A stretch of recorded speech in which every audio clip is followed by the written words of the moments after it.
good morning, and welcome to another episode of Speaking Out, Exposing Corruption and Incompetence. Good morning. Today, Wednesday, what date is it? The 14th day of December, 2022. Welcome to another episode, and we are ready and raring to go. My colleague is already in the studio, Mr. Clinton Conway, already here, ready in the studio, waiting to join for us to give you the valid information, for us to share, for us to teach. We're going to teach. We will continue to teach. Today's the day we have some things to tell the younger policemen, to teach the younger policemen about policing and what policing requires. So welcome to one and all. Welcome.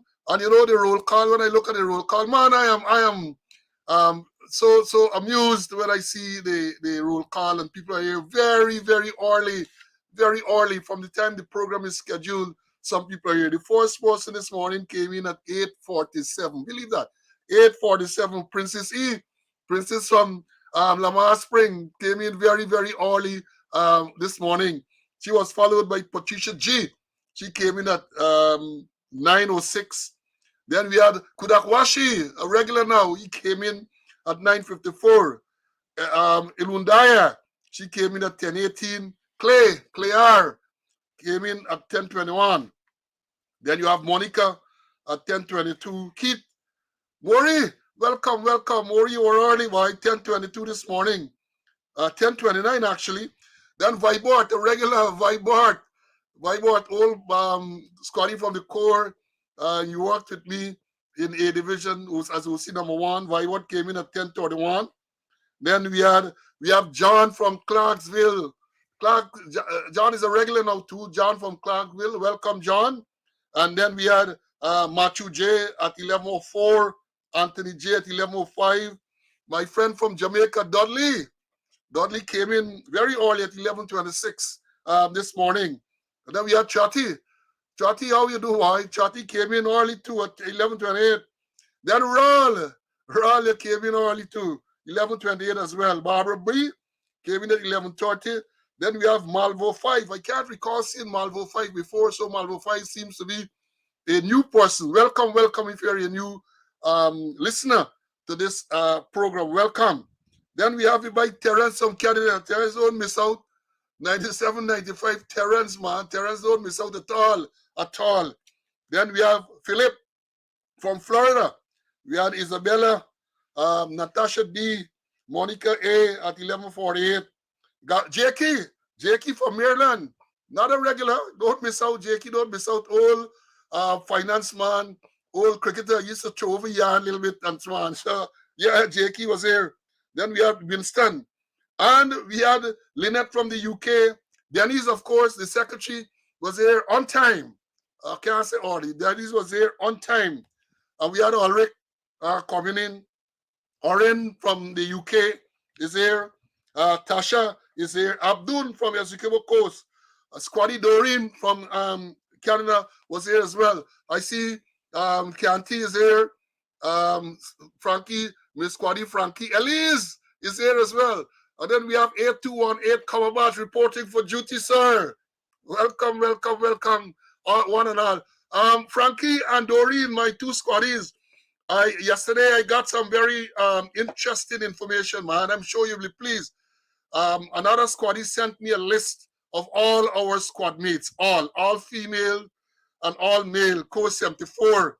So I have the names of every single person, and they have indicated, it seems to have been a list prepared some time ago because they have indicated some persons who have passed, and I am aware that some who would have passed recently within the past year or two were not added there. So I was so glad, I was so happy when I saw that list. Some of the names I can't even remember, but some I do remember some of the names because it's just the names, number, rank, and name. Course 74. All 200 and out of us, I have the list. So I'm sure you'll be interested in having it, and I will pass it on to you and other squad mates. So it's very nostalgic when you look at it. Very nostalgic. So yes, we are here. We are ready to go.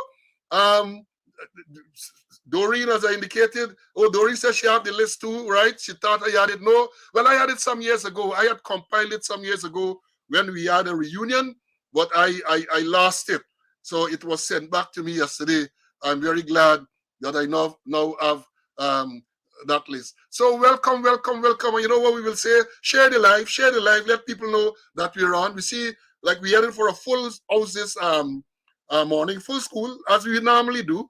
I can't recall a single day when we have not met our target, when we have not had full school, standing room. Sometimes people standing outside and looking through the window to hear what is going on.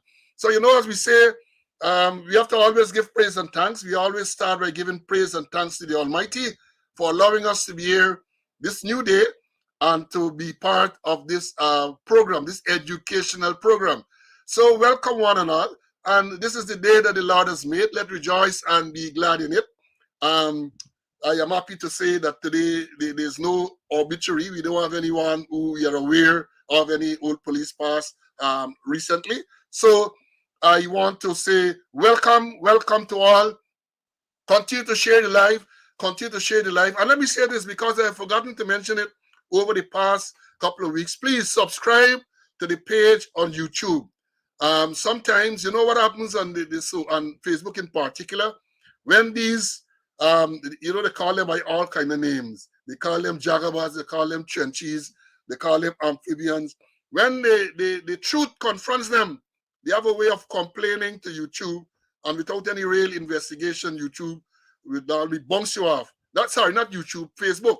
They complain to Facebook, and Facebook will normally bounce you off. So go to YouTube.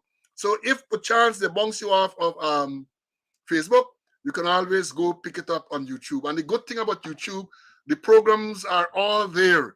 So for those persons who joined recently, if perhaps you don't have the opportunity during the day, for whatever reason, to watch the program live, you can go to YouTube and all episodes are there.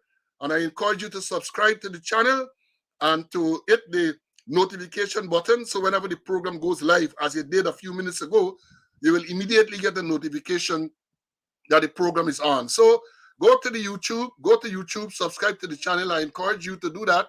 I know many of you have done that before. I have seen that because of the numbers. And whenever someone subscribes, YouTube would send me a notification. So I am aware when you subscribe. So go to YouTube, subscribe to the channel, hit the notification button to get the notification when the program goes live.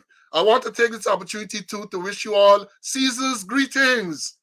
Caesar's greetings. Today is the 14th. Christmas is less than 2 weeks away. Less than 2 weeks away.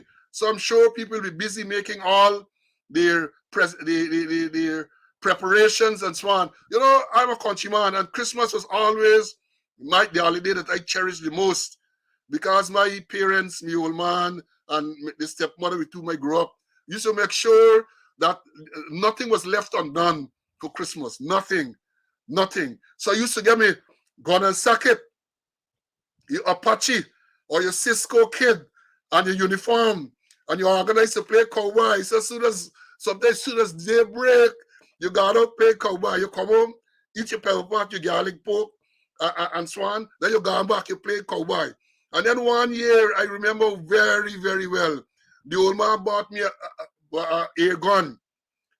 This is one of the guns. It had a cap, a cork cap in front, attached to the gun by a string, so that you can shoot. Pow! It goes off. The cork flies out, and then you can put back the cork. Man, that was the happiest time for me. So I always. And then when it come to food, everything was there, man. Everything was there.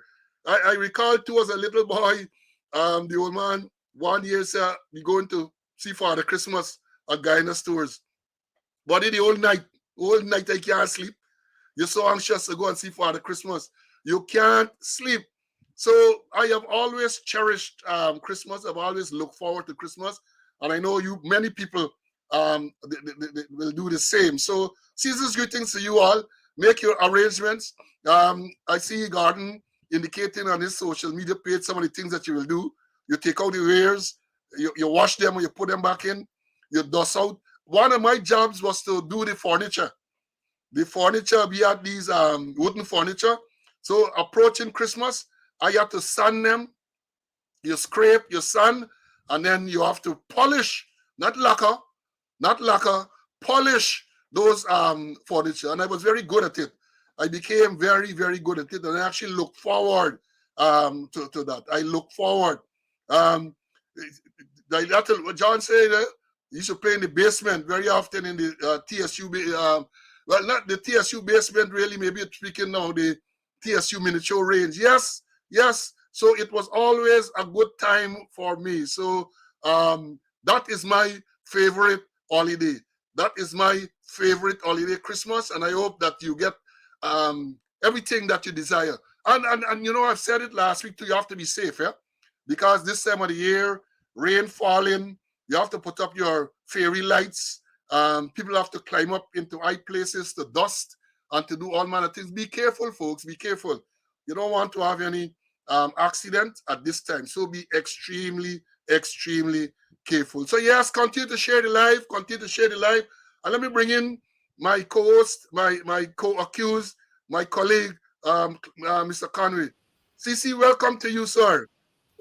Thank you. Good morning to you and all our listeners. Happy to be in the land of the living. Happy that no other person transitioned to another world. And like you, I always enjoy Christmas. For the matter right now, my grandchildren, they're doing the decoration and I think they already put up the fairy lights and the Christmas tree. So I intend to enjoy it also. Yeah, please do. And all persons who are listening, I know they have some people, you know, who don't celebrate Christmas. I had a neighbor in the village there. She never made preparations for Christmas. She did it for the New Year. She did it for the New Year. So we look forward to that because on Christmas, especially Boxing Day, and I have this tradition with me till now. You don't invite nobody to Boxing Day. Boxing Day is what we call open house. So anyone come around, drop in, they take a drink, take a bite, and they move on. So we used to get it Boxing Day, where we go around the place and we enjoy ourselves. That's when you were much bigger.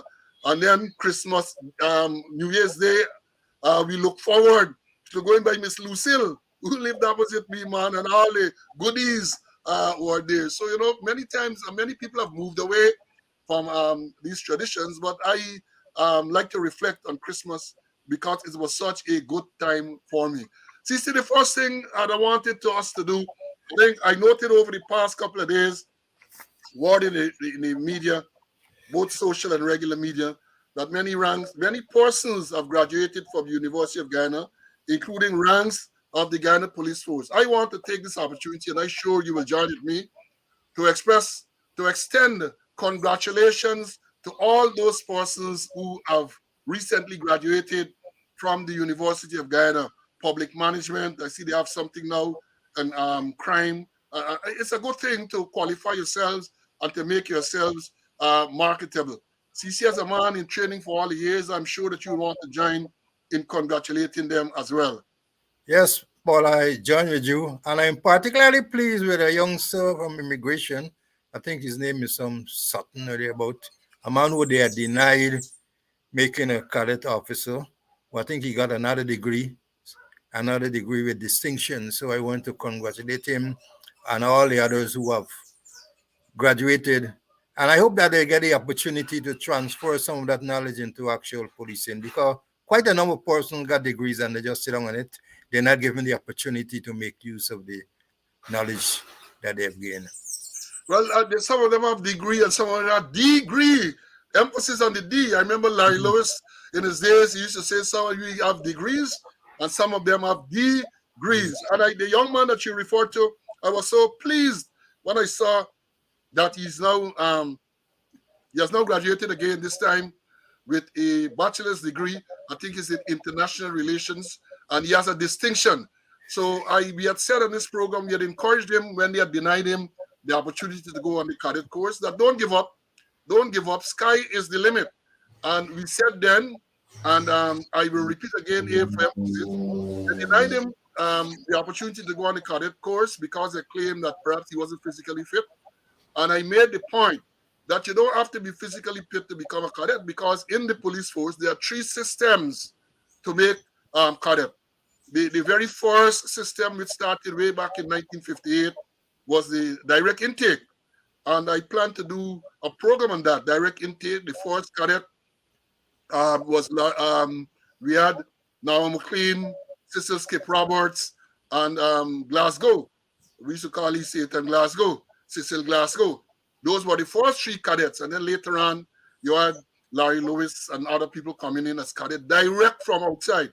Those the people that I called were people from the Queen's College. They came directly into the force as cadets, and then there's a long argument. I did a paper on it when I went to staff college. A long argument where the people argued that it was unfair to persons in the force who were qualified and were not given that opportunity to become cadets. And then later on, they changed it and they allowed for persons within the force.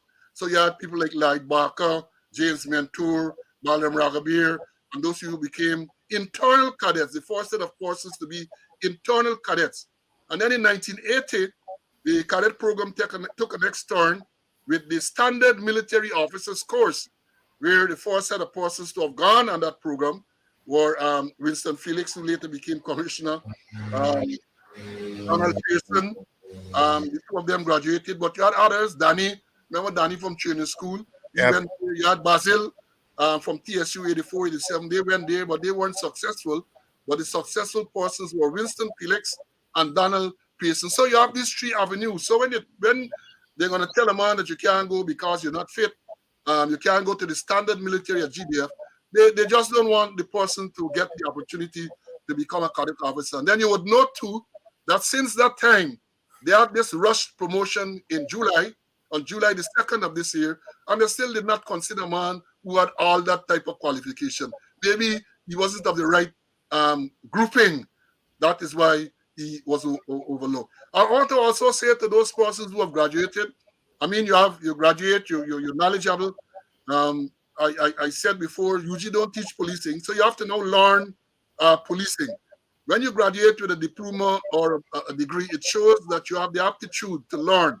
You can do research and you can learn. So what you have to now do is do your research in terms of actual policing subjects to make sure you understand how policing is done. Because UG don't teach you that. And unfortunately, many of the senior persons in the system now, they themselves don't know policing. One of the things I continue to lament is that you have so many senior persons in the force who are not police. And sometimes people ask what I mean. They are police, they wear uniform, yeah. But as we have said, not everyone who wears the uniform in our days is really considered a police. You're considered police when you show that you have knowledge of how policing is to be done. And more, based on what is going on, we are seeing that the people there now don't have knowledge as to how policing should be done. Mr. Conway? Agree with you. And we used to say there are some person who wear three stripe and some persons are sergeant, some person wear crown and some people are superintendent. Agree with you totally. Yeah, we made that distinction between a person who wears the rank, the badge rank, and a person who deserves the rank. We made that distinction. So congrats to all of them. And I want to say, as I said, you graduate and you are quite happy, I'm sure. You have people in the system who are going to be jealous. Some people in the system who will see you as a challenge because you have now qualified and you qualify yourself. So you have to know how to navigate that minefield. Because it can be a minefield. Because the next thing you know, you get your degree and you come up with some credible suggestion that, oh, you believe you're bright. You've gone somewhere far. They send you somewhere far. So you have to be careful as to how you try to use the knowledge that you have acquired. Be extremely careful. People are vindictive. People are self-serving.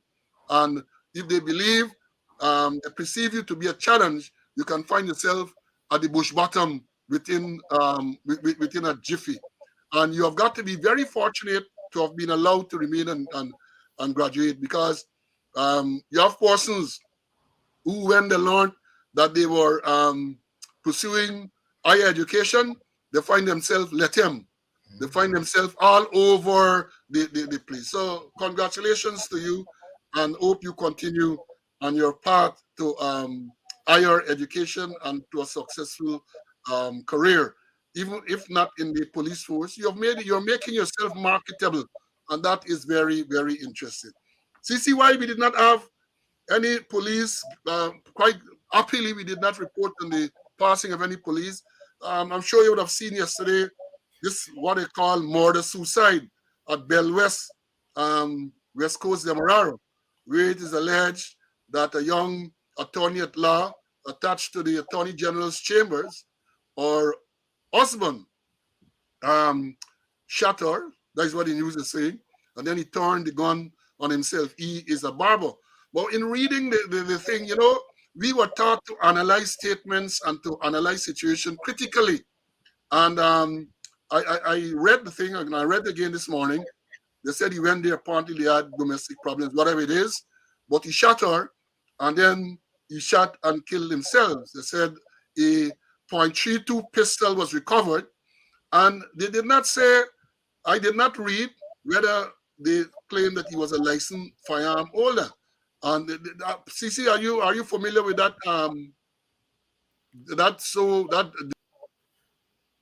Yeah, Paul. I read articles in the daily papers, and I must caution the police that sometimes we're too quick to jump and say murder, suicide.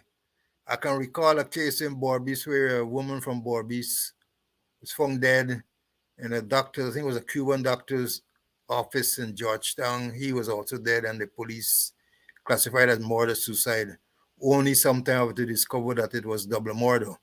So they need to make sure that they do proper investigation, proper checking of the body. They look for entry wounds and exit wounds.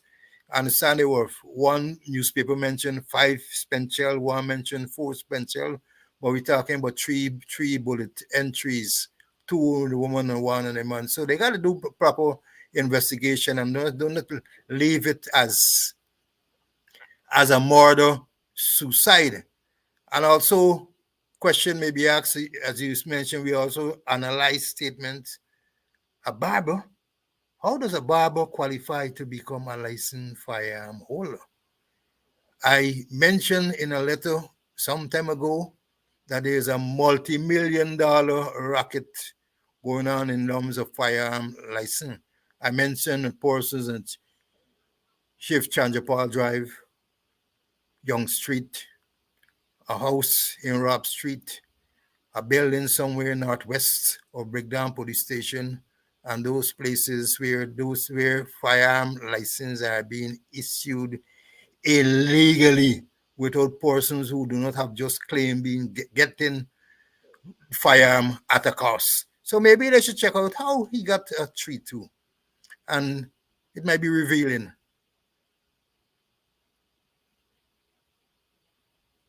Yes, it might be revealing indeed, because they according to the newspaper, the man is a barber. The man is a barber. And as I said, they did not say whether he's a licensed firearm holder, but they did not say that the firearm was illegal.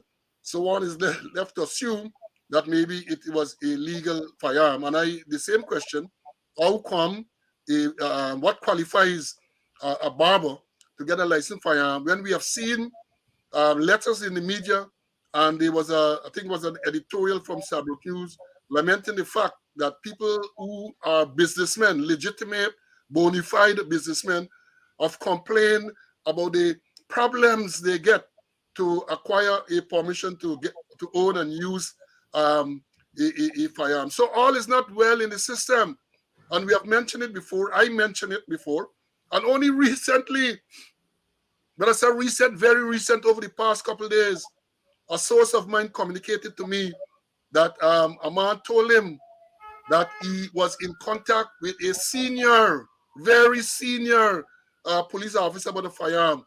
And the man tell he got come up with 2.5. 2.5 is the price.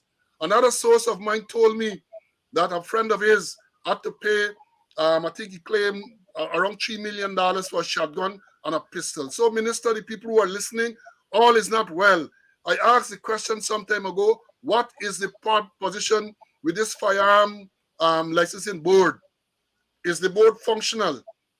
Minister did make a statement to say that they are reviewing the whole process. And I have a letter in the Starbuck News pointing out some of the problems in the process. So all is not well. And when people who are not qualified due to mental state or otherwise to get firearms, and they give them it all because they can come up, as we would say, then this type of tragedy will occur.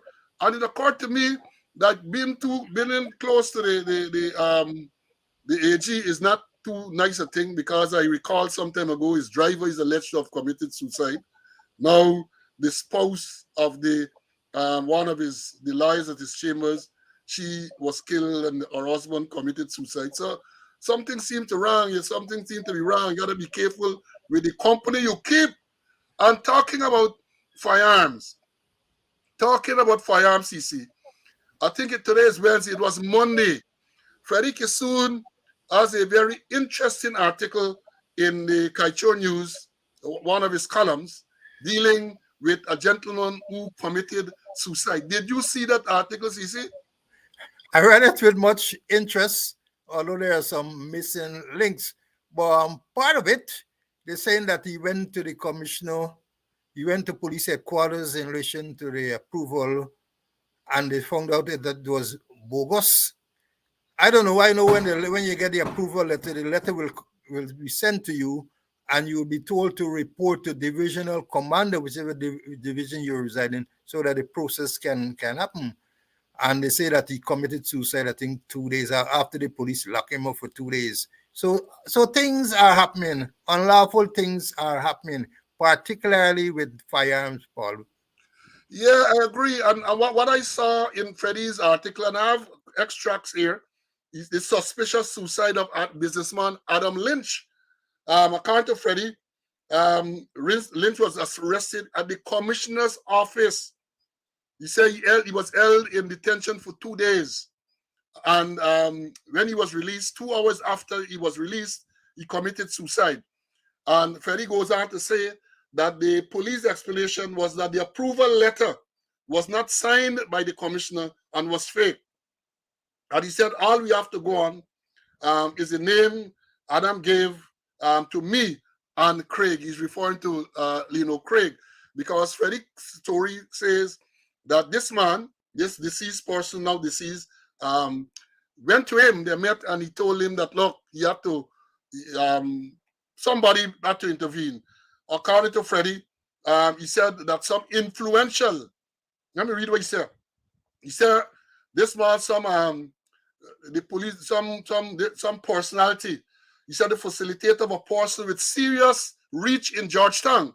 That is quoting Freddie. The facilitator, in other words, the man who arranged for this permission to be granted, the approval to be granted to the now deceased businessman. Freddie said he has serious reach in Georgetown. Freddie goes on to say that the deceased told him the man's name, and Freddie, communicated with a senior police officer. According to Freddie said he communicated with a senior police officer with the expectation, perhaps, that the senior police officer would have gotten on to him to find out who this person was. Freddie said, and here let me read Freddie again. According to Freddie, Adam, that's the deceased, gave the name of the person who facilitated the approval letter. He gave to a very senior police officer. That was on Thursday that was done. He said, I'm still to hear from the officer. And then he asked the question, why the police do not want to know who this personality is.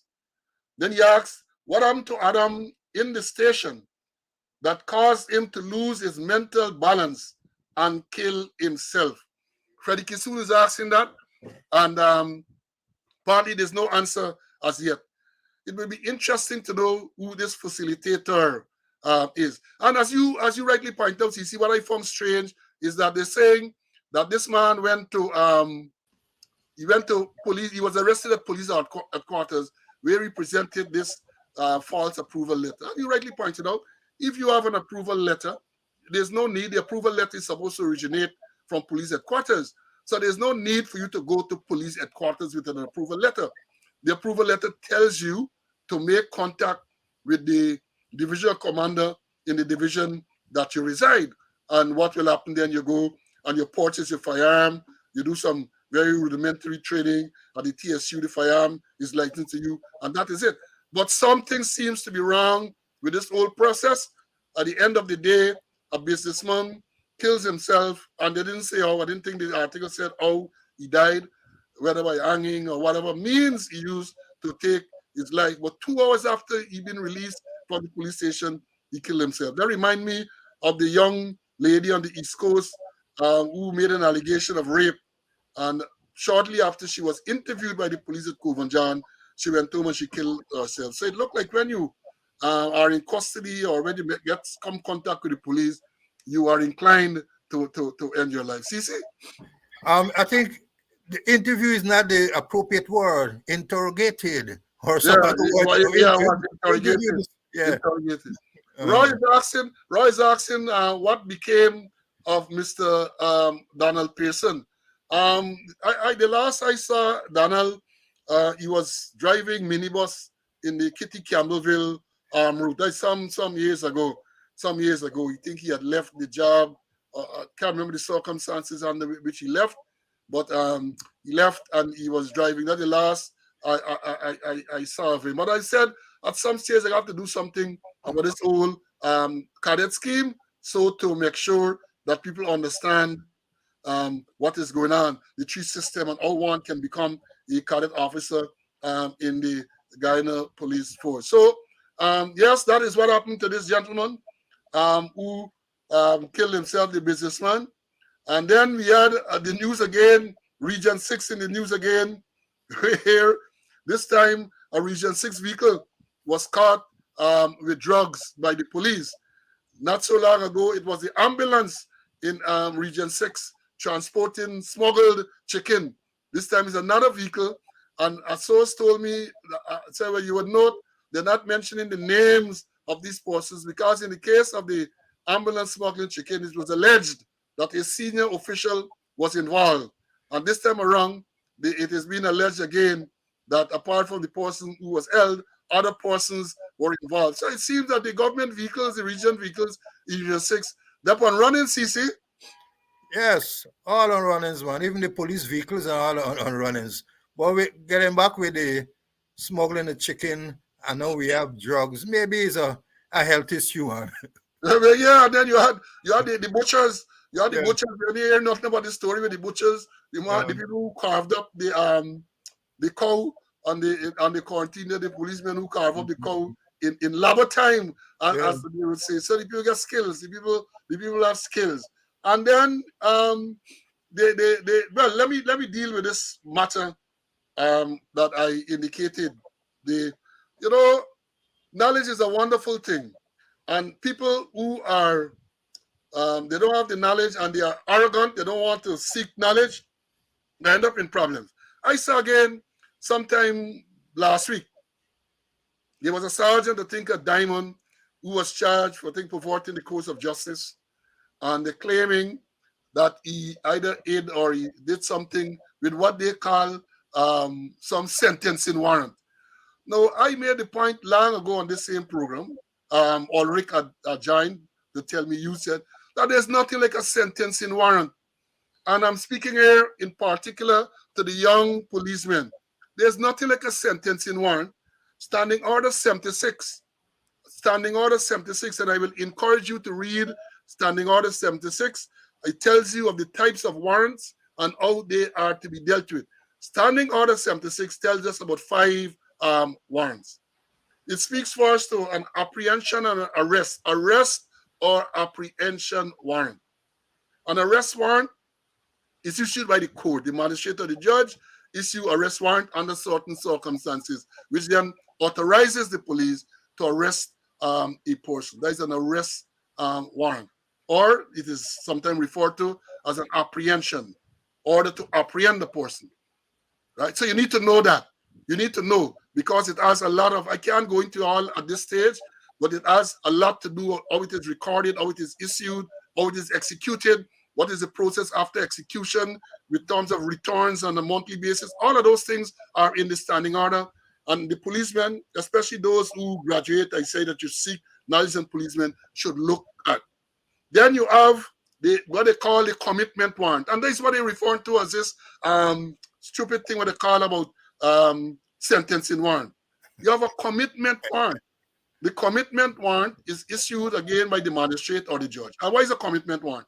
Commitment warrant is a warrant issued basically to order that you be committed to the prison. It order that you be committed for some offense.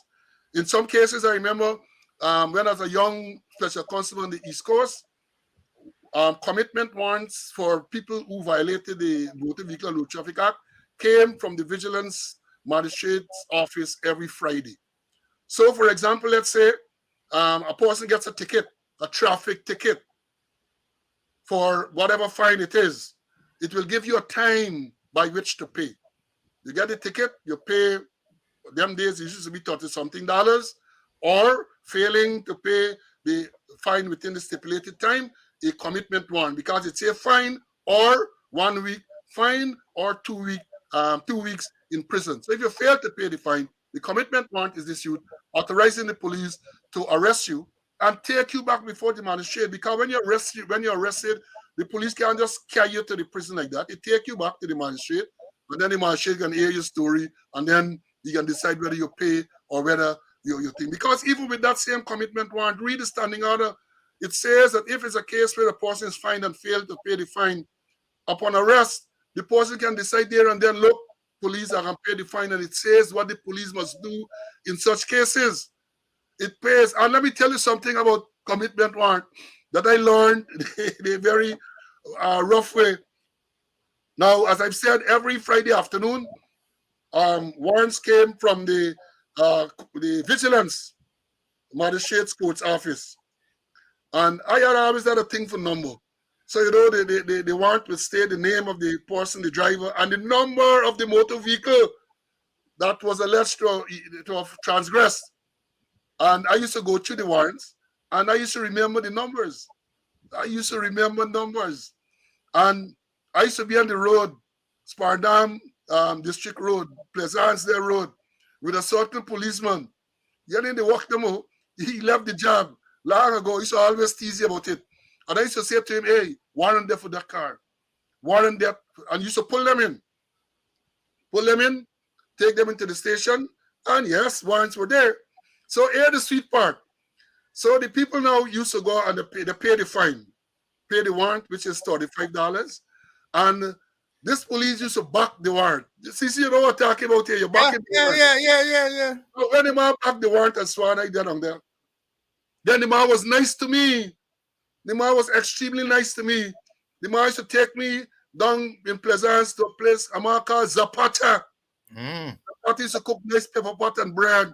And the man used to treat me to pepper pot and bread. I used to tell myself, this police is the best police in the Guyana police force. Every couple morning, Slowy, you want a breakfast? I say, yeah, man. I'm glad I gone and I got a breakfast. Not realizing that the man was paid $3. That was the fee. $3 for every warrant executed. Of duty. June of duty. Huh? June of duty period. Yeah, well, the old stories, the man used to execute the warrant and collect the $3. And used to fet me with the same $3. So when I got to realize, I said, this man, perhaps this is me money, this man spending. But to execute commitment warrants, there's a fee attached. Used to be $3. I don't know if it is still $3. Since you want to come in at this stage? Yeah, I remember execute the warrants June of duty, and it was confined to constables, corporals, and constables. Inspector cannot execute during the off-duty period. And in those days, warrants were really big things, yeah? And it was serious that you had to execute warrants, and you had to submit returns all about the place. And even when notified inspections are being held, part of it you have to account for amount of warrants received, amount executed, amount sent away, and balance of hand. That the SOs then, they were very serious that you got to help the court procedure, court process by executing warrant. And woe be unto you if you don't execute warrant or you don't make X amount of case when the month come. But it's important to know that I think it's still $3 right now, but quite a lot of persons used to execute warrants. And apart from the commitment warrant, Paul, also we talk about search warrant, we talk about ejection warrant. And search warrants very, very clear where you have to go before a magistrate or a justice of the peace Correct, and correct. get the warrant signed. And it gotta be specific. State exactly what is it that you searching for, that you're gonna look for. And if you go in and find something else other than that, you cannot take it because people say it would be the forbidden fruit of the poisonous tree. You gotta be clear. Ammunition or whatever you're looking for had to be clearly stated on the warrant, and you work in accordance with that case may be. But warrant, I don't know if they're executing warrants now. I don't know. Well, you're right, because with the search warrant, you have to be specific what you're going to search for. And I remember the older policemen who knew the job well will tell you that you will state the item, and then you might get past certain JPs by saying other items relevant to a crime. Yeah. So to try to get around the part of not being specific, but as you rightly pointed out, you get a search warrant to search for specific items. And if you were to encounter or to find other items that are not listed on the search warrant, you get trouble, you get problems in terms of getting that thing to be used in evidence. So you have to know, as an experienced policeman, you have to know how to write the search warrant. And again, as Mr. Conway pointed out, search warrants are issued by magistrates or justices of the peace. So you have search warrants, and then you have to know to read the standing order during which time, during the times of day that the warrants are to be executed. You have to all of that have to be specific. And then, as Ulrich is indicating there, you have the search warrant. Ulrich talk about distress warrant. Distress warrant, what we used to call water rates. You remember that? Yeah. So remember those warrants where they send and you have within 7 days in which you could execute it, or the person will come up, or if not, you have to send it back, and then you find the commitment warrants would come along the line. Yeah, right. You have, because what happened is that, and let me explain to the younger police and people who are listening, with the distress warrant, in most cases is where a woman will take her child father or to court for what we call affiliation. Yeah. They summon them for affiliation, and then the court makes an order that they must pay X amount of money, either weekly, fortnightly, monthly, as the case may be. And some worthless people then pay. So once they then pay now, and they think the woman should then go back to the clerk of court, right? And make out a case, and then the distress warrant will be issued, authorizing the police to arrest that person and to take the person back before the magistrate. So they either pay the amount that is due or is jail. I know a particular man when I was a young special constable at Sparna police station. This man, I don't know what was the problem with he and the child mother, but the man never paid. Never paid. The man used to wait until the thing piled up, and then he'll come to the police station and turn himself in, say, yeah, warrant out for you. And he go in for the magistrate, and he telling the magistrate, and them, in them days, back in 1973, the magistrate was a man named Satchuan Singh. You go to Satchuan Singh, and he tells Satchuan Singh that he go in and serve the time. So you go and serve the time, because apparently it was that once you serve the time, the thing start over. I think that was why it used to be. The man used to go and serve the time. The man used to go and serve the time and then come back. So you had distress warrant, and because it was affiliation, police used to refer to it at water rates. You must go and pay your water rates. If you don't pay your water rates, you will go to you go into prison for not paying your water rates. And then in the standing order, it tells you about ejection warrant. It tells you about ejection warrant. An ejection warrant really, I think, is with landlord and tenant situation, where a person occupies the premises, then pay, you go to court, the court gives an order for the person to be ejected from the premises, and based on that, the police has the authority now to go and to deal with that. So let's understand.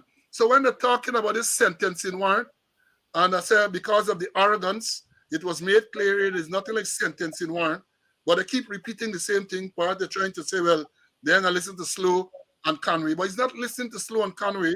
It's to make sure that you know what is the correct thing. So the young policemen, I know many of you follow this program. You listen when you can during the course of the day. or later in your own time, you watch it on YouTube, understand the various types of warrants and how they are to be dealt with. And I encourage you again to read the standing order. We said standing order 76. It's a very comprehensive standing order dealing with all the various types of warrants. Not only how they are executed, but the whole process to returns and to go back to the clerk of court. All of those things are there. Not so long ago, we are the Minister of Home Affairs talking about traffic ticket. Again, you're going to issue traffic ticket. They want to issue more traffic ticket. But if the system is not there to make sure that if the ticket is not paid, commitment warrants are issued and executed, you're wasting time. You are wasting time. All these band-aid arrangements. You are wasting time. The thing has to be comprehensive. You have to look at the totality of the whole traffic ticket system. If you want traffic tickets to be effective, if you want it to be effective, you have to do that. See anything else on this warrant issue? Yeah, and it's coming down to year end. And remember, at the end of the year, we used to make sure that we send away unexecuted warrants, commitment warrants that were there for over 5 years. I think we used to make other return and send the warrant physically, I think, to CID headquarters, and then it end up at the clerk of court. And also, just to caution those persons will be executing search warrants, you got to be careful that you don't unlawfully damage private property, people property. Yes, in circumstances, you might got to use some force to break down a door or something, but you got to be careful that you don't go in and damage the people's property, or you might be liable to serious legal actions. And apart from that, Paul, I wish, like you, I wish to urge them to read Standing Order number 76. It has 91 sections. I know the police have been doing a lot of reading. They're reading Facebook, they're reading text messages, they're reading Messenger, they're reading Instagram, and all sort of things. But they do some more reading. Read the police standing order, which is the police Bible. I agree with you. They got to read that. Somebody is saying here, Miriam is saying that they usually search, they come have a right to search with guns and weed and ammunition. I remember arms and ammunition back in the day under the National Security Act, which is repealed. Yes. National Security Act, which is repealed, authorized a member of the force of the rank of inspector up to execute searches without any warrant. I know when the narcotic, what they call it, the Narcotic Acts, Psychotropic Substance Acts came, persons were permitted to search for narcotics under certain circumstances. But all we are saying is that the policemen, and by extension women, must familiarize themselves with the law. Must familiarize themselves with the law. So if you're going to go do search, make sure that the search is a legal search. Because as Mr. Conway indicated a while ago, there is this concept about a fruit from a poisonous tree. And if basically meaning that if the search is unlawful,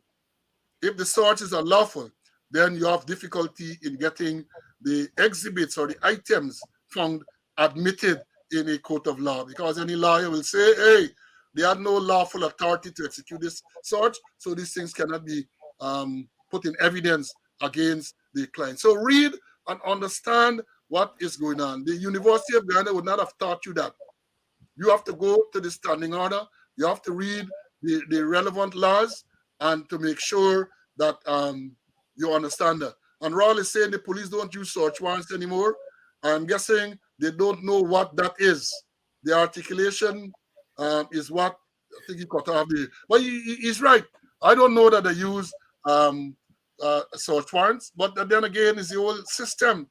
Because if they don't use search warrant and they attempt to put in evidence things that were found during the search, then any lawyer should make sure that those matters are properly addressed. But the safest thing always to do is to make sure that you have a search warrant. I remember not so long ago when I did the commission of inquiry, people went to do search, and at no stage, even though they had the time, did they even seek to get a search warrant. Then they come to give evidence to tell you how they went into the place and the search and all of that. I know there's come with this thing to tell you that they were invited.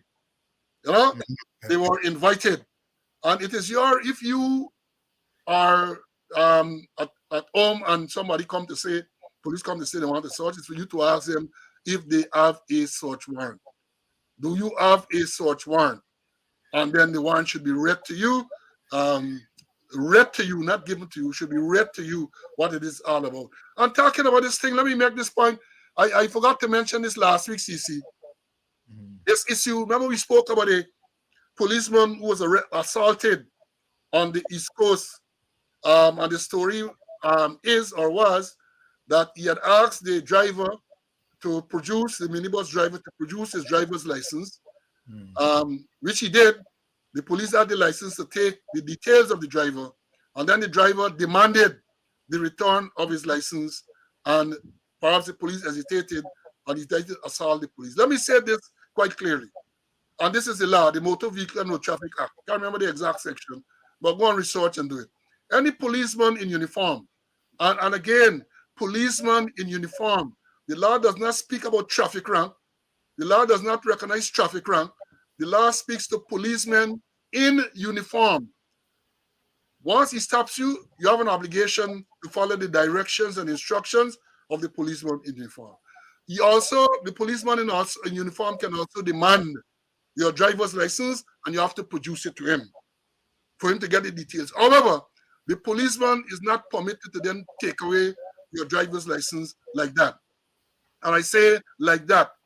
So we know over the years the practice has emerged where they take driver's license and then they hold on to the driver's license until they go to the station, try to coerce you to go to the station. That is illegal.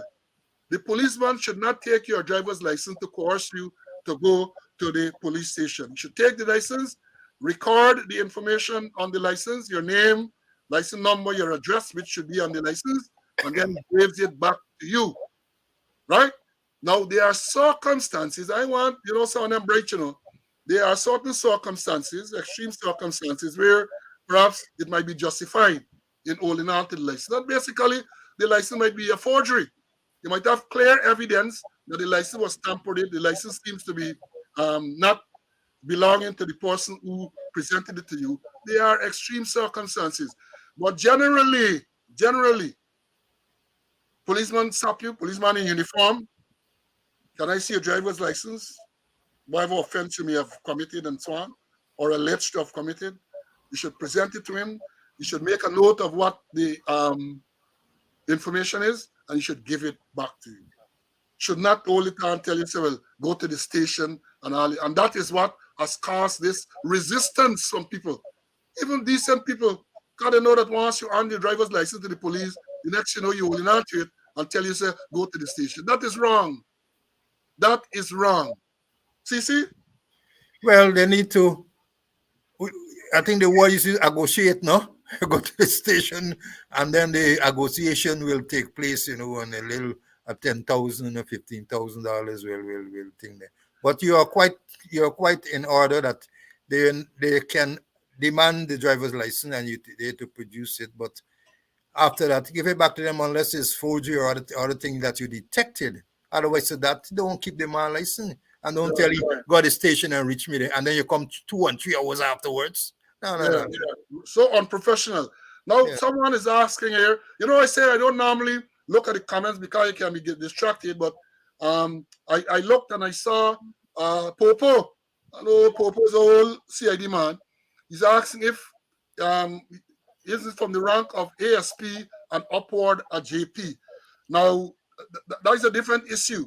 The rank from assistant superintendent and upward can be an ex officio justice of the peace, an ex officio justice of the peace, not to issue search warrants and that type of thing.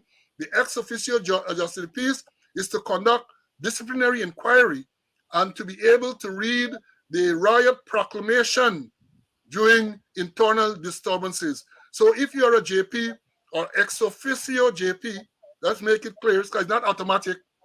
It's not automatic. Both Mr. Connie and I were Justice of the Peace ex officio, and then when we became members of the Police Service Commission again, Justice of the Peace.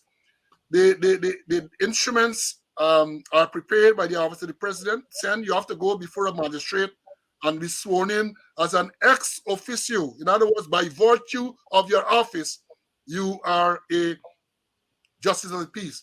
So even if you're assistant superintendent and upwards, as it happened in many, many cases, and you were not sworn in as an ex officio justice of the peace, you are not a justice of the peace. It's not automatic. And we have had the history of the force is replete with incidents where people, senior people, were never made justices of the peace. So, Carlton, it's not automatic. You have to go through the process to be sworn. I remember I was sworn in by Oscar Parvatan at the Georgetown Magistrate Court as an ex officio justice of the peace. I was at the TSU at the time. And when I returned to the TSU, having been sworn in as an ex officio justice of peace, I had a line of defaulters. Believe this.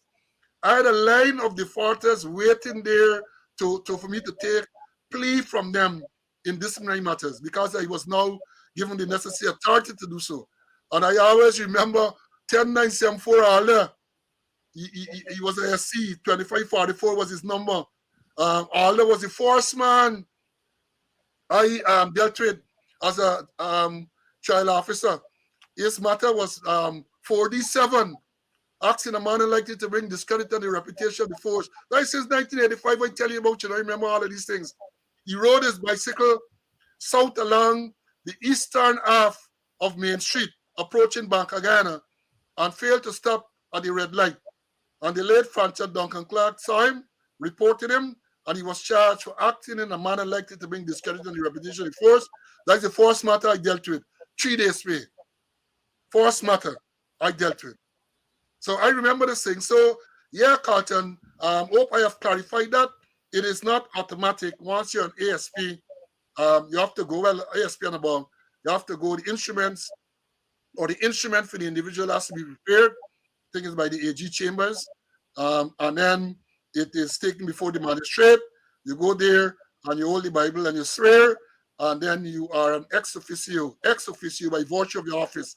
So by the time you left the work or you lose the job, you're no longer an ex officio justice of the peace. And as I said, it is limited. So a police officer, even though he's an ex officio justice of the peace, can't sign warrants, can't approve search warrants, and that type of thing. So I hope I have answered the question. CC, you want to clarify anything there? Just to reinforce the point that if you're not an ex officio, if you didn't go and swear before a magistrate, you can't inquire into disciplinary matters. You can't even take a guilty plea, as the case may be. That you must go in front of the magistrate and you must have your instruments for you to inquire into disciplinary matters. Good point, because I know that has been a controversial issue over the years where some people say, oh, if you're not an ex officio justice of the peace, you can take guilty plea. Nonsense. Nothing was clarified. Yes, you have to be involved in the process, the disciplinary process, as an inquiring officer. You have to be an ex officio justice of the peace, because there's some serious provision, or at least one provision under the Police Discipline Act 1701, that if you go before the disciplinary inquiry and you give a false statement, you can be investigated for perjury under the Criminal Law Offences Act, right? So those things are there. So you got to understand. So it's not every officer is an ex officio justice of the peace. You have to go through the process to be sworn. Now, moving on. CC, yesterday, I had the best laugh for the year. I had the best laugh. And this is not something easy to say, because I had a laugh when the police corporate communication unit talked about carrying a decomposed body to be pronounced dead. I had one recently where the dead body under the bridge in Brickdam, and I had a lot of laughs. Well, you see, I read, I think it was last night, where yesterday they had this commissioner's breakfast, and president made some remarks which caused me to laugh. I said, "Ghana is not a real place." The president is saying, and I'm paraphrasing here, it's there for you to see, that he praising the police, and he's saying, well, not only police, the other services. I don't know about the other services. He talk about Kanu, he talk about the army, he talk about prison, he talking about fire, of the exceptional work they're doing. And the president said that when he travels abroad, people are complimenting the work of these agencies. Well, I don't know about army. I don't know about somebody. But I know about police, and I know that that can be so because I had the privilege of working in most of the English-speaking Caribbean countries, and I have contacts in those countries up to day like today. Some of them are on the live air right now, and the people ask me, "What really going on in Guyana?" People tell you what they're complimenting. You get case where a man from CID are talking about Diane Bascom, make allegation about what was done with the Fagundes murder. And the man alleged that also the money paid to senior people to dock this matter, right? In the same case, you have where the man is supposed to be considered a whistleblower, and instead of protecting the man and investigating the matter, they jump to tell you about what I said the other thing to debunk. They're trying to debunk what the man said, and there was evidence to support certain aspects. No investigation. The Whistleblower Act, which requires that the person be granted protection, no protection. The Whistleblower Act, which says that you should not charge a person either criminally or bring private action. All that thing got through the window. And the president said, I had to laugh. I said, biggest joke that the people telling me how good a job they're doing. You had a case with the same police force who a senior officer arrest a lawyer for advising our client that you should not give a statement. That is the same organization the president talking to. CC help me out here, man. I wasn't surprised. I listened to the president's speech. I wasn't surprised. And the most I could say is complete fabrication, total distortion of facts and figures. It's an erratic flight of the president's imagination. I, as I say, I wasn't surprised. So many things happening, and the police doing good work, and then they inviting RAS to come and investigate and come with a phantom report and say that it is confidential. Man, it's water under the bridge. Yes. But it's the same matter again. You talk about the police force that since the 28th of October, this incident with the lawyer, since the 28th or 28th of October, and on today like today is the 14th day of December. Yeah, nothing you're hearing. You're hearing that the police said they set a file. First of all, they said OPR investigating. So all right, then the police said, well, the file gone to the DPP. DPP came out with a statement saying, well, the file only did on there within a week. It only come to me during the past week. So I don't believe that it day long. Then the DPP chamber said, look, the file was sent back to the police. And you ain't heard anything? In all of this, the man who sits in the chair, the corporate communication unit, they're dumb. They ain't saying nothing. Them are the people who like to talk so much. They ain't saying nothing about this matter. And what to me is the most alarming, and Mr. President, perhaps you know this, because whoever advising you may be advising you proper.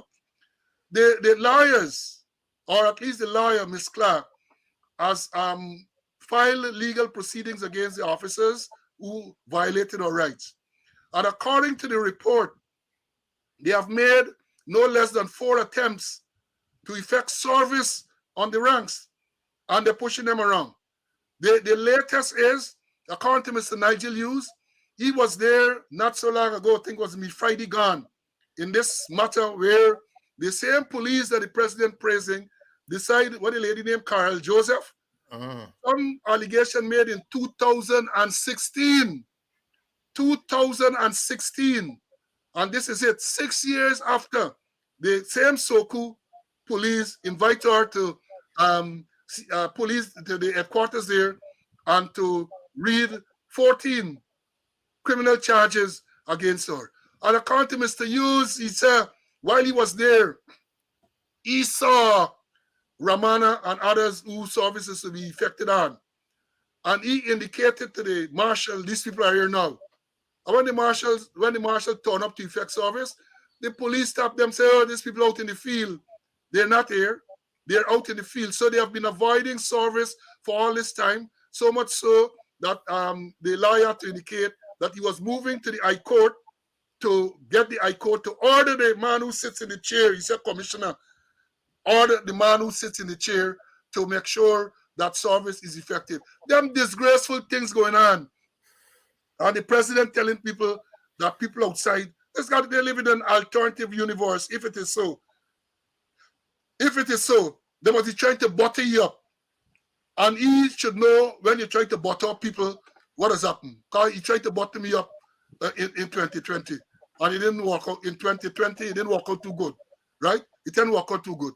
But this is the organization that the president is claiming people are praising for doing a wonderful job. And there's so many other instances. You have the Quindon Bacchus murder, where the same organization charged people who were not at the scene. Look how the matter was handled. This boy who the dismissed policeman, no due process. The 3 policemen were dismissed. McLennan and others dismissed unlawfully.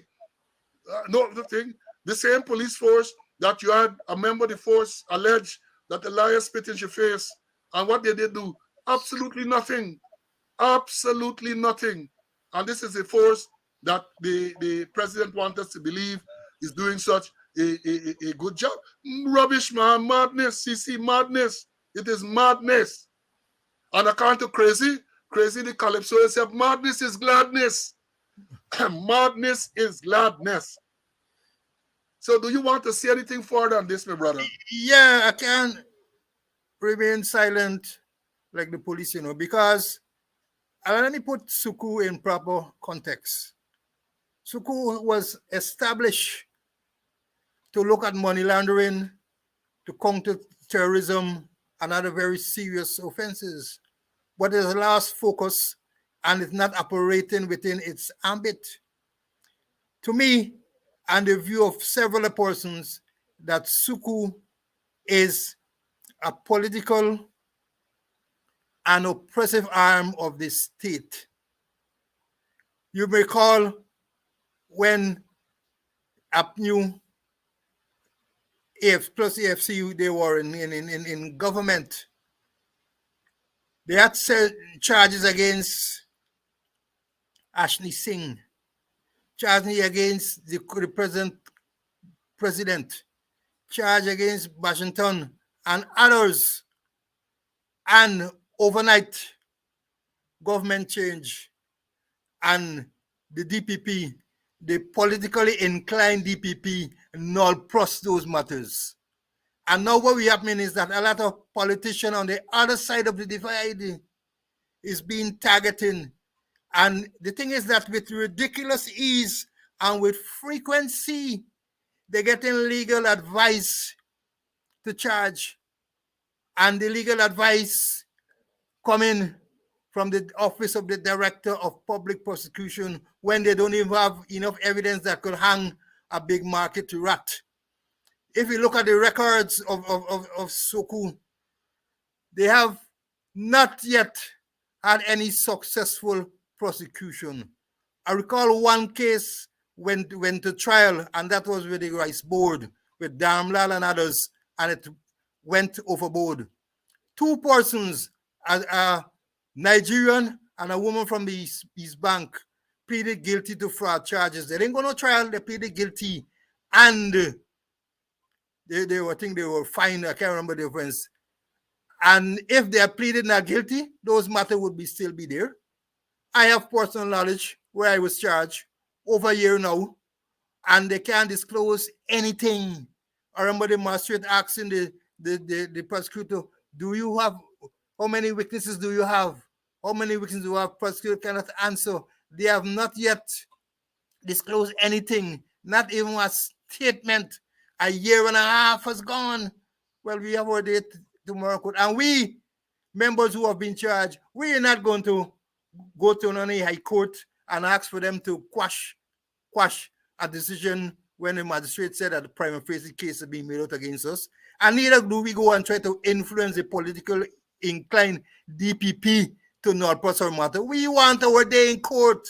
We want the people them to come and give testimony, give the evidence, and face rigorous cross-examination.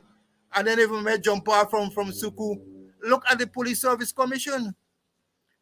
On the 1st of July, the bishop, and we get another bishop, said in an interview with one of the PROs for the man who sits in the chair, he said that on the 1st that they were awaiting recommendations from the police commissioner so that they can make promotion. And on the 2nd, midday on the 2nd, 250 something persons promoted without no due diligence.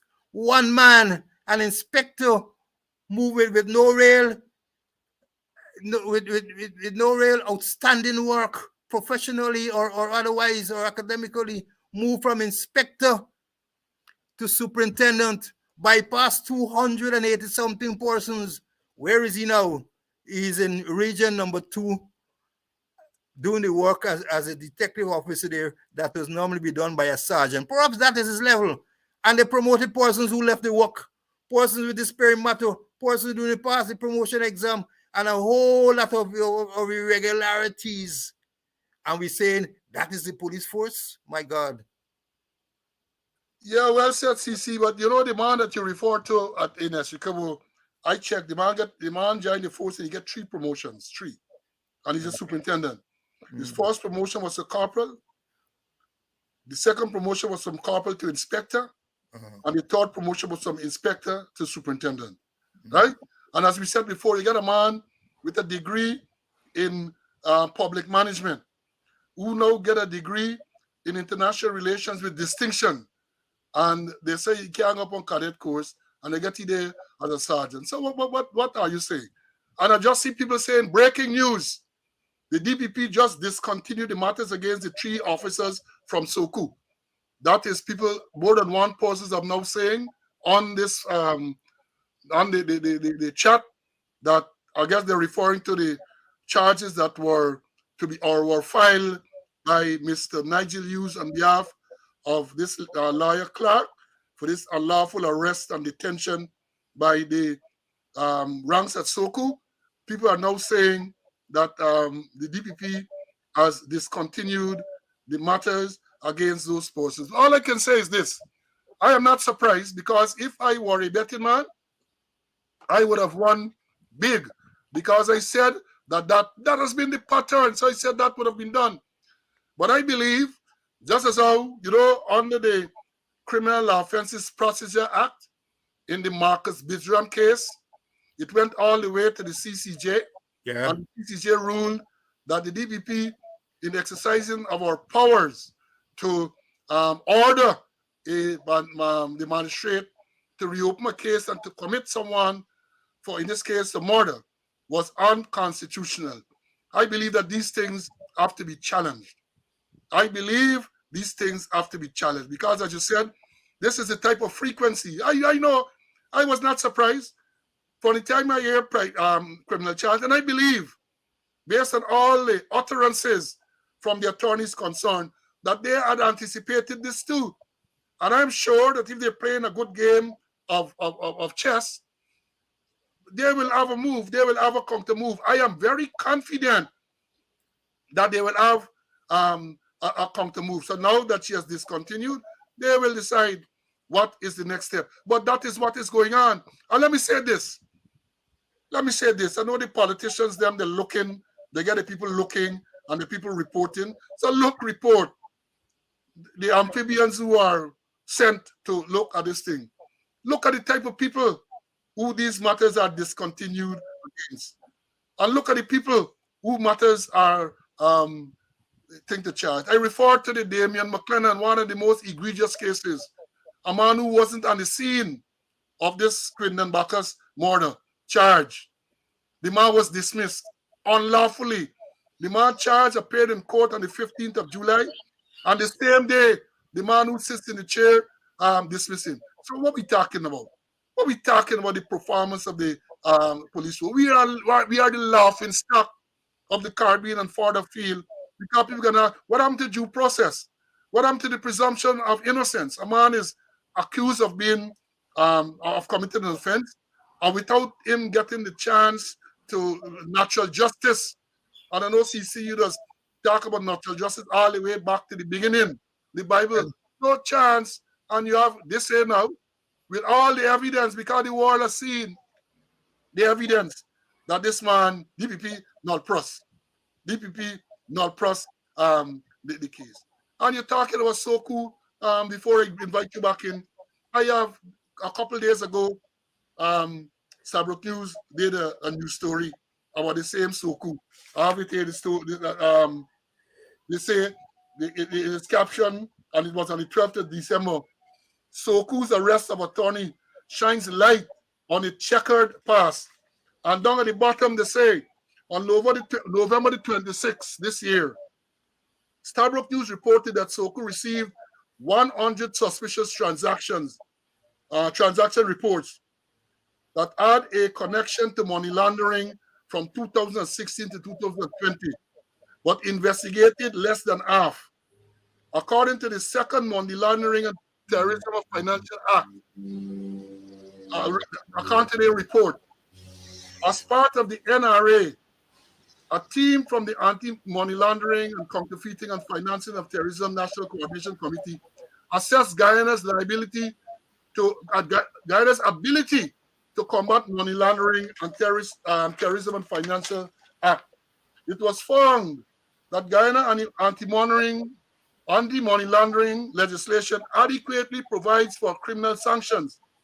But since its enactment in 2009, there have been no convictions in relation to money laundering crimes, despite several investigations and reports in the media of suspected criminal activities like that of money laundering. That's Stabrook News to support the point that you made a while ago.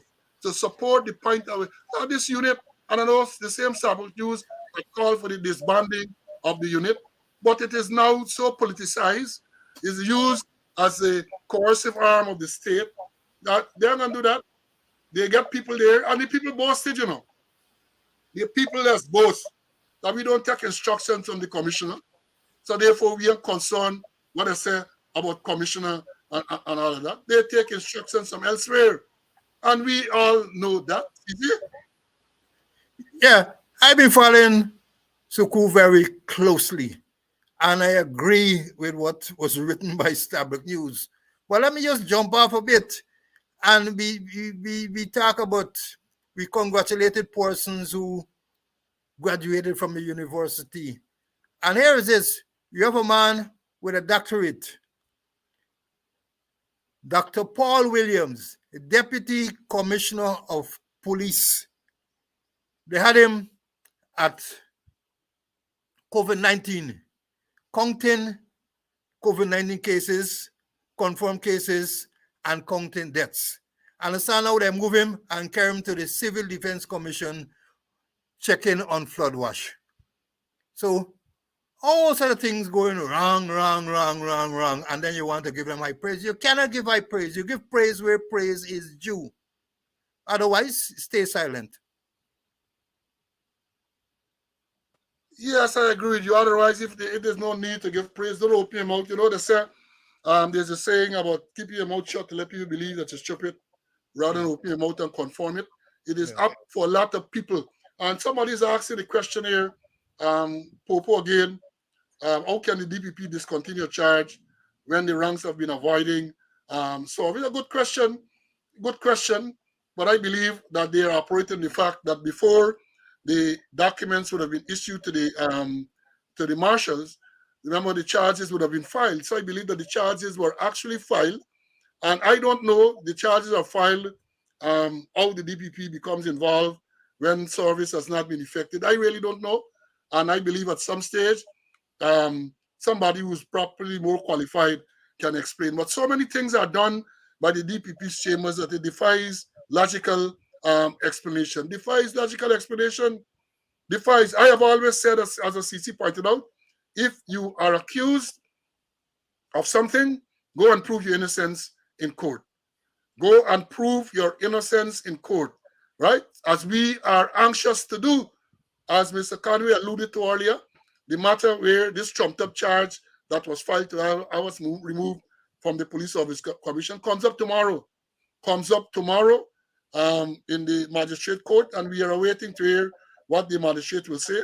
But we are anxious to have the matter ventilated in a competent court of law so that we can prove our. In fact, we don't have to prove anything. According to the law, we don't have to prove anything. They have to prove what they are alleging. So when you look at all these things, Guyana cannot be a real place. Guyana is the laughing stock, despite all the money and all the things that we're getting. Guyana is the laughing stock of the Caribbean. Almost every week, people across reach out to me. Policemen, I have contacts in the UK, Australia, Jamaica, all the other places, Barbados, Trinidad. They would ask me, Slowy, what is going on in Guyana? These things that we're reading cannot be true. And I tell them these things are true. For example, when Amal reach out to me, how can a senior police officer, in one of the leading investigative units of the Guyana Police Force arrest an attorney because she advised her client to remain silent? I said, well, that is why it is. That is why it is, because these people are operating with impunity. Same man, I told him, is the same man. It's there for the world to see, who attempted or arrested me because they detained me for a while. At the court compound, when I went to court in response to a summons that was applied to by him, I attended court and he arrested me for the same matter. And this is a senior police officer who, despite all of this, promoted, he jumped rank from deputy superintendent to superintendent. This is the same man who was in civilian clothes at the time. When I asked him to produce his identification card, he ain't got no identification card. You have to send one of the junior ranks to a car to bring his identification card. This is the same man who is telling me that, look, he has to arrest me to read the caution of the charge. Listen to this, how ridiculous this thing is. You are arresting a person who appears in court who is already charged since May 19th. And on the 15th of October, you are telling him that, hey, you got to arrest him to read caution of the charge. This is carry-on policing. This is Mickey Mouse. This is Mickey Mouse. That is what the Guyana Police Force has become. That is what the Guyana Police Force has become, the laughing stock of the Caribbean and the wider world. You can't believe that these things, in fact, took place. I had to point them to the source information. Look at YouTube. The video is there. So, CC, any closing remarks? Yeah, and just to caution of the charge. And I think if you ask him to repeat the caution, he might not be able to say it. And I learned as a couple. But CC, stick up in. When the man told me that he got to read caution of the charge, one of the underlings, one of the people, took out a piece of paper. Apparently the caution was written on the paper. He took out a piece of paper and started to read this thing. That is the type of police that you have. He telling me about caution of the charge, and one of the ranks with him took out a piece of paper and started to read what was in the paper. I just ignore it and tell you that that is nonsense. I can remember it. It's I wish to put some questions to you in relation to the offense of being charged. You are not obliged to say anything unless you wish to say so. But what we say, we will take down in writing and we give him evidence. And the thing said must be in question and answer form. Yes, and it must be done contemporaneously, as the case may be. Well, I use them big word, man. If you tell them contemporaneously, you're confused. If you tell them at the same time, man, don't worry. This contemporaneous, because next year, they're going to go to the same Soku and they're going to bring cybercrime charge against you. So when you tell them about contemporaneous, you cause them emotional distress. So you got to be careful. Okay. And let me close, as you mentioned earlier, our session or our episodes is intended to train people, to make them learn. 2 sessions ago, I talked to them about the 3 I's of management. I say inspect, investigate, and inform. And last week I mentioned about the 5 M's: men, money, material, methods, and minutes that you need to concentrate on. I wish to go a bit forward and talk to them about Professor John Adar. He's a British professor, and I think he's a military historian. And he talked about action-centered leadership. Some people call it three overlapping circles. He said three things as a leader you must concentrate on: achieve the task, develop the team, and build the individuals. And you must do it at the same time. If you fail to achieve the task, it's going to affect the team and you cannot build individuals. If you do not concentrate on the team, you can't develop the individuals, neither you can achieve the task. And if you do not develop the individuals, you cannot get a strong team, and you cannot achieve the task. So he said at the same time, and they overlap, you need to concentrate on those three things. And I want to put it in cricketing terms. That's why we always say that Clive Lloyd was a great captain. I think for 15 years, he was in his rules in terms of test cricket and other thing. And Clive Lloyd was an excellent captain because he achieved the task. He built a strong team and he developed people like Kraft and Garner and Holding and Greenwich and Richards. So my advice to those police is to look at achieving the task, look at building the team, and looking at develop the individuals. And if they want to know more, go to YouTube, go to other areas, and find Professor John Adar, Action-Centered Leadership. And from time to time, the Lord had asked me that before I close on any of these sessions, I must give them a little tidbits, something that will titillate them to do better than all they've been doing. Well, thanks, CC, but the task now seems to have changed, because it seems as part of the task now is political. So as we said some time ago, you have a situation where the president went what I consider to be a PR thing, building some house, which for an elderly person, got moved. But the man who sits in the chair is there fully dressed in uniform. So obviously I know what is his role there. And a few days ago, I think it was Monday or sometime, the house is now handed over to this woman.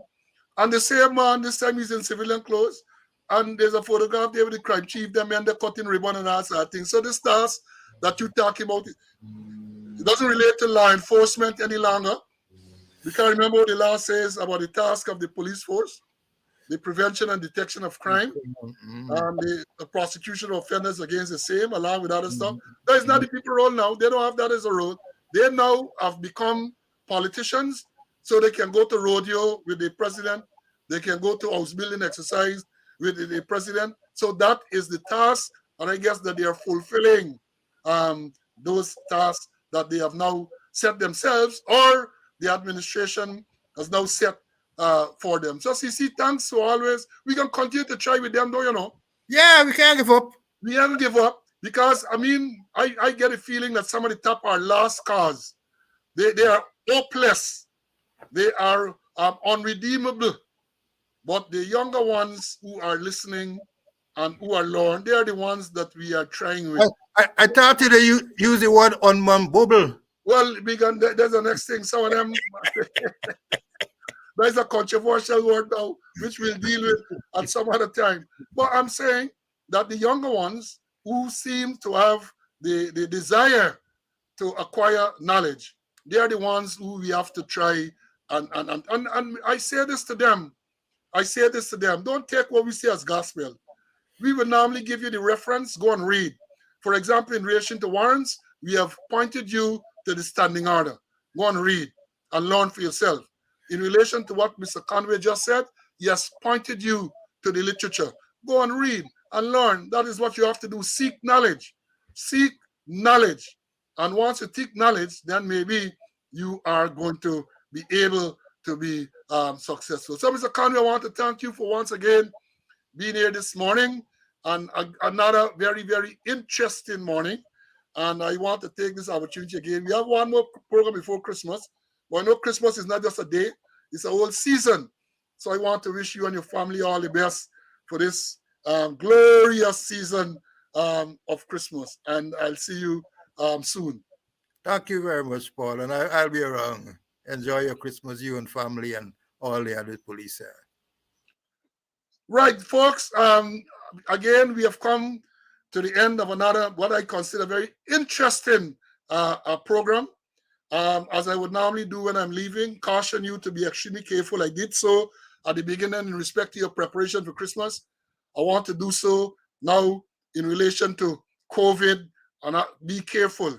how you drive on the road, rain falling, the place is wet.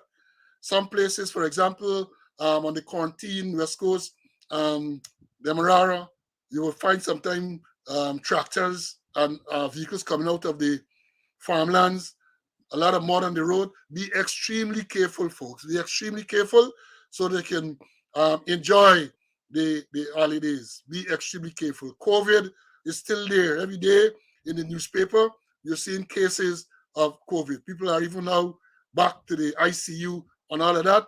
Be extremely careful. By now, we don't have to repeat the COVID guidelines. Everybody should know it by now.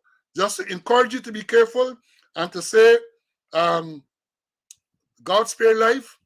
Next Wednesday at 12 o'clock Guyana time, 11 o'clock Eastern Standard Time or New York time. Join me again for another episode of Speaking Out, Exposing Corruption and Incompetence. Until then, have a good week and bye and enjoy the festive seasons. So long.